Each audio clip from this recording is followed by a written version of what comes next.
कोरबा जिले से एक वीडियो सामने आया है, जिस वीडियो में दिखाई दे रहा है कि एक मजदूर को कुछ लोगों के द्वारा करंट का झटका दिया जा रहा है और उसके अलावा उनके साथ मारपीट की जा रही है।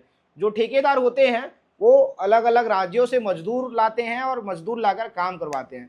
वैसे ही राजस्थान से कुछ मजदूर आए हुए थे छत्तीसगढ़ के कोरबा में, और वो मजदूर लगातार काम कर रहे थे। उनके साथ पैसा मांगने पर, पैसा की मांग करने पर उनके साथ मारपीट की गई।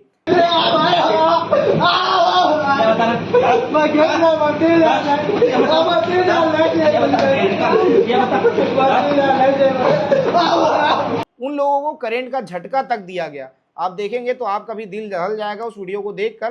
पीड़ित लोग हैं, पीड़ित जो मजदूर हैं, जब वो राजस्थान गए तो राजस्थान जाने के बाद पुलिस से इस मामले की शिकायत की है।